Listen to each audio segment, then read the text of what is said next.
نێرانی یازید و خۆشەوی سڵاوی گەرمی ئێمە بەڕێوەبەرانی تەلەڤیزیۆنی پەرتۆ تەلەڤیزیۆنی حیزبی حکمەتیستان پێشکەش لە خدمەتانان بۆ پێشکەشکردنی بەرنامەی و هەوتۆی تەلەڤیزیۆنی پەرتۆ. ئیجازەم پێ بدەن ئەم بەرنامەیە کە بە بۆنەی 8 مارس و ڕۆژی جیهانی ژن دەبەسین لەلایەن خۆم و بەڕێوەبەرانی تەلەڤیزیۆنی پەرتۆ بە هەموو ژنانی دنیا و بە پیاوانی ئازادیخوازی سەراسەری دنیا ڕۆژی جیهانی ژن تەبریک پێ بڵم. لەم بەشە لە بەرنامە داوەتمان کردوە لە عەبدوڵڵا دارابی سەبارەت بە 8 مارس و گرنگی ئەم ڕۆژە و بەتایبەت لەم ئەوزاع و ئەحواڵەی ئێستەی ئێرانە قسە و باس بکەین و تاوتوێ ئەم مەسەلە زۆرتر بکەین. عەبدوڵڵا دارابی گەدەنجی منەبیسی بەخێربێی بۆ ستودیۆی تەلەڤیزیۆنی پەرتۆ.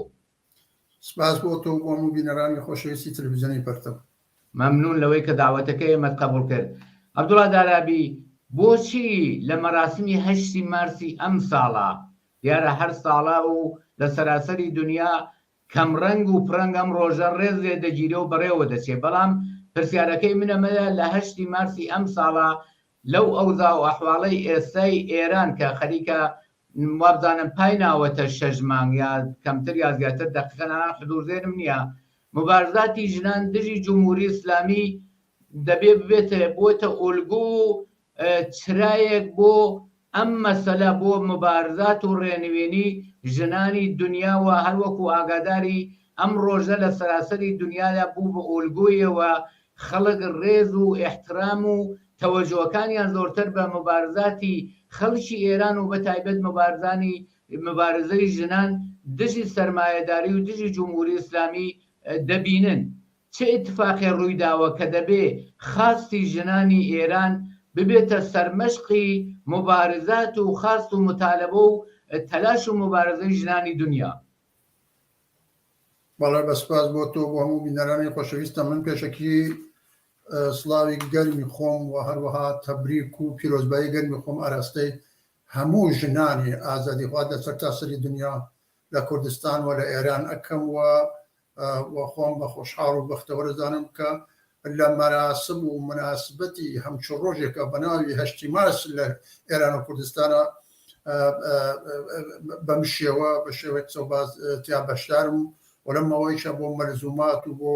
پێکەنانی هەمچوو مناسبەتایەک چ لە داخڵ چ لێرە لە هیچ کۆششێک تەلاشمان نەکردووە. بۆی گەرەکەوە بڵێمە ئەو پرسیارەی تۆ ڕاستەکەی وەیە کە شتێککە لە ماوەی 5-6 مانگی ڕابردووە لە ئێران لە جغرافیای ئێرانە ڕوویداوە لە سەطحی دنیا لە عەرسەی سیاسی و لانەکەم فەرهەنگیە بێنەزیرە، ئەسڵ نەزیری نییە. دنیایە کە ئێمە تایە ئەژین ڕۆنەسانس گەلێکی تیاکراوە، انقلاب گەلێکی تیاکراوە بۆ کولی بەشەر، بۆ ڕەهایی بەشەر بە پیا و بە ژن و بە هەموو موجوداتێکی زیندەکە وجودیان هەیە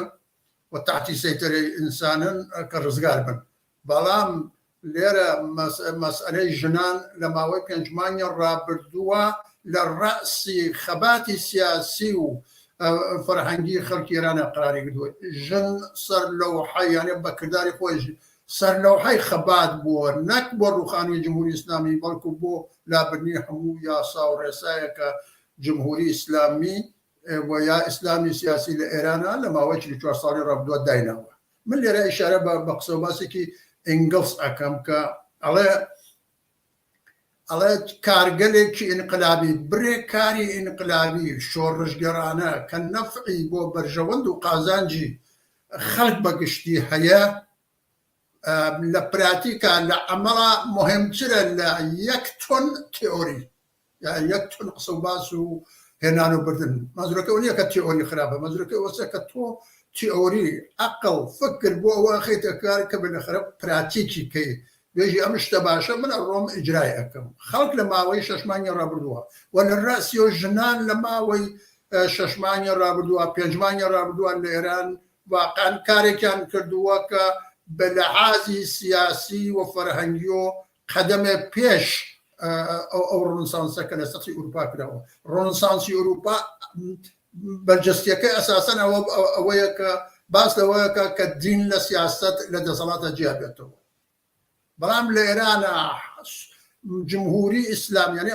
مەذهبی ئیسلام بە تۆرە کولی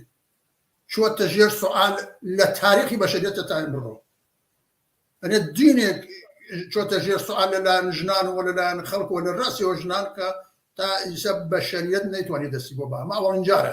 أول جارة خلق عليه إسلامي سياسي نتنيا نعم حاكم بلكو نتنيا أبي صار نقول بلكو أبي حمو رسم وسنة وعادات وتقاليدي لجياني من اللهجات أما أوشتها كما نظر من أهميتي برجستيه ودو روانين ودو بوشون سطح دنيات مشايا يكن ياك برجوازي لم برتاو بر أترسلما وحشتك لوكا جنوب يا برابر بن آين وسنة وعادة وتقاليد مذهب يتجر سؤال والبرسيار الآن الأوروبا نتشوه فقد هذا صلاة نتشوه أنا الاقتصاد زورتها بشكي هرزوري هي أملاش خورانو بالآخر سكات ولماليات خلق خوش مزارين بيهوكم بلام لإيران جنان لإيران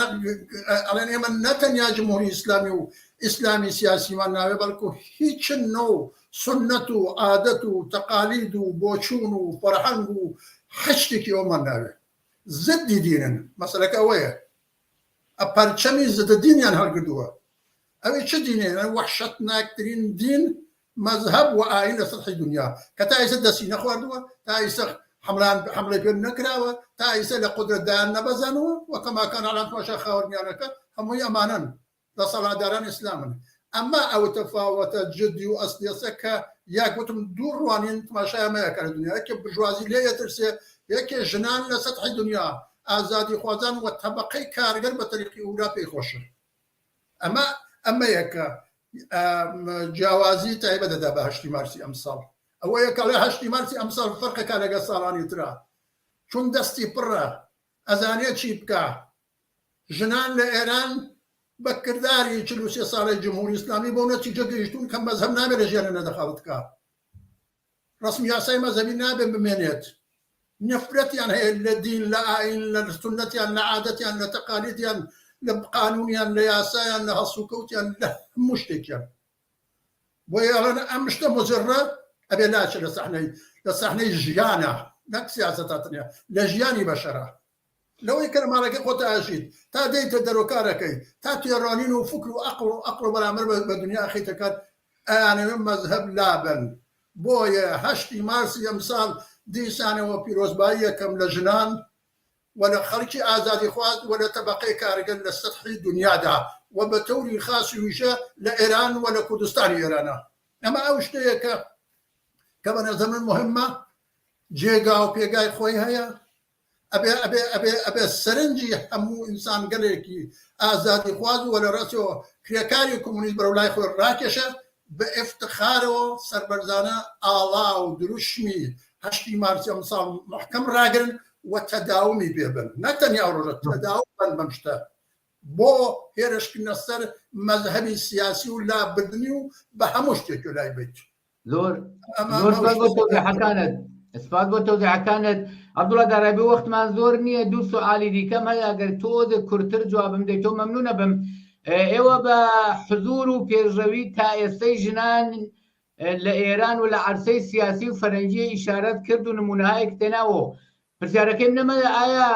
چوونە پێشەوە و پێشەوی زیاتری ئەم مبارزەیە دەتوانێت بەرابەری ژن و پیا و لە مەیدانی مبارزەدا یا ئەم تایسە شەش حەو مانگە و فعالانە نەخشی ژنان دیار بوو بەرچاو بوو بۆتە ئولگۆیەک لە سەراسەری دنیاەوە ئەمە دەمیرێ دەکرێت ناوی ئەمە بنین کە بەرابەری ژن و پیا و نزیک بۆ تۆ یا تاحقوقی پەیدا کردووە یا بۆ چوونێکی تر ئایا دەتوانین بڵێن ژنان موفق و ئازاد بوون تا ئێستا؟ ئەمە توانم ئەوە بڵێم کە نەخێر بەرابەری ژنی و پیا و لە گرەوی بەرابەری اقتصادی هەیە لە ئەساسانە تۆ لەباری اقتصادیەوە بەرابەر نەبێ ژن لەگەڵ پیا و ناتوانێت لە سەطحی فەرهەنگی و لە سەطحی سیاسیشە بەرابەر بێت أما وقت بلام هذا مو معناه نيكا خلق دابنيش وجنان لإيران وإنسان هاي آزادي خواد وتبقي كار قدانيش ندز من السردس وهيج نكن تاكو أو مسألة اقتصادية بالآخر بأمان جاكا ونقطة عطفي حركتي خلق إيران وجنان لإيران وكردستان أويا كما طلبون نوستاون تا حكومة سوسياليستي خوان بيك بينو تا بڕۆن دەستبن بۆ اقتصاد و بنجینەی بەلەقەرە ڕەفعی هەر نەوەستەبێ بەتایبەت ستەم بۆ سەر ژنان و بەرابەری ژن و پیا و لە سەطحی اقتصادی سیاسی فەرهەنگی اجتماعی و لە ژیانی گوزەرانی ڕۆژمەڕەیان نەخێر بەمەتا ئیسەندا بەڵام گەرەکمەوە بڵێم کە خەڵکی جیاوازیەکەی وەیە خەڵکی ئێران و ژنان لە ئێران ماتڵ نەبوون ماتڵ ئەوە کە دەسەڵاتگرن نەبوو دەستیان پێکرد لە عەرسەی سیاسی و لە عەرسەی فەرهەنگیا حمڵەیان کرد بۆ ڕژیمە کە ئەیان چەوسێنێتەوە بۆ ڕژیمە کە نابەرابەری کردوون بۆ ڕژیمە کە هوڤیەتی ژنانی پێشێت کردووە 44 ساڵە بۆ ڕژیمە کە واقعاً زڵمی مزاعفی کردووە لە ژنان بۆ ڕژیمە کە واقعاً تا سەر ئێسقان دژی ژن و دژی منداڵ و دژی ئینسانە بەڵێ گەرەکم ئەوە بڵێم کە ئەوان نقطە عەتفەکەیان لێرەوە دەست پێ کردو ماتڵ نەبوون بەڵام یەکێ لە کارەکانەوەیە کە ڕژیم بڕوخێنن یەکێکیش لە کارەکانەوەیە کە بە قودرەت بگەن چون قوانینی دابینکردنی قوانینی سیاسی اجتماعی و فەرهەنگی ئەوەی کە بۆ ژیانی بەشەر بۆ ژیانی مەوجوداتی زیندوو لەم قرێن خاکیە بەدەرد ئەخوا ئەبێ دەسەڵاتی بێ بۆی ئەبێ دەسەڵاتی بێ قانونی یاسای وەدابنێ بەڵێ بەرابەری کامڵی ژن و پیاو لە عەرسەی سیاسی و اقتصادی و اجتماعی و فەرهەنگیان لە گرەوی سەرکەوتن بەسەر ئەم ڕژیمایە و سەرنگونکردنی و دەسەڵاتگرتن و گۆڕینی یاسا و قانون و بەرابەری حقوقی سیاسی و فەرهەنگی لە گرەوی سەرکەوتنی بەرنامەی اقتصادیایە. زۆر سپاس بۆ تەوزیحەکاندا لەم جوملەی ئاخر تۆ پرسیارەترەکەم کە ئیشارەت کرد ڕەهایی ژنان و بەرابەری ژن و پیا و لە گرەوی ئەوە کە بە لەحاظی اقتصادی و جامعە سازمان بدرێەوە نظام و سیستمی سەرمایه‌داری لە ئەریکەی قودرەت بێتە خوارەوە بە هەر بەم بۆ نەشۆ دەبینین یا دەبیسین دەخوێنین و کە ڕەهایی و نەجاتی نەهاییەکە نەهایی جوڵانەوەی ژنان لە ئێرانە و حتا لە جەهانیشە لە گرەوی بە قودرەتگەیەنی جوڵانەوەی کاریگەری و کۆمۆنیستیایە بۆچی بەرابەری کامەڵی ژن و پیا و لە هەموو شووناتی ژیانیانە سیاسی اقتصادی فەرهەنگی هەموو مەسائلێکە لە کۆمەلگا ڕووەدا بەم ئەمرە مهمە و گرەی خواردووە ئەویش جنبشی تەبەقەی کاریگەر و قودرەتی دەسەڵاتی جنبشی کۆمۆنیزمی کاریگەری و تەبەقەی کاریگەرە بۆ بەلاقەت بۆ ئەوە کە قەرنهاست کە نظامی سەرمایه‌داری حاکمە لە سەطحی دنیا فەرهەنگ و سیستمی ئەم نظامە بێلەقەرە بە سورەتی دەسەڵات و قانون و یاسا و ڕسم و سنەت و عادەت و تەقالیدی ڕۆژانە بێلەقەرە جاریە لە نێو خەڵکاوە ئەو ژیانەی دروست کردووە کە لەعەن تۆی بینی ئەلئان ئێمە لە شەرایەتێکە خەریکی نەم قسە و باسانەکەن کە قەرنها لە دەسەڵات و حاکمیەتی نظامی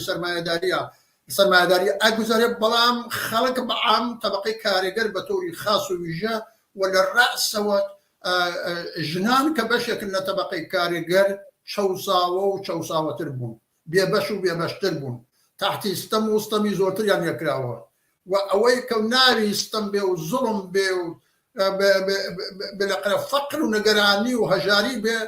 بارە قورسەکەی بەسەر ژنانەوە بووە بەو دەلیلە تەنیا نەزامێک ئەتوانێت کە ئەمە لاباکە ئەو نەزامە لە خۆی بێ لە جنسی خۆی بێ ئەویش تەبەقەی کارەگەر بێت واتە تەبەقەی کارەگەر لە ڕاست و یاری کرێکە تەبەقەی کارەگەر بە بەستمەوەزە کرێکاری کۆمۆنیست وەختە دەسەڵات ئەگرێ ژن خۆی بەشێکە لەوە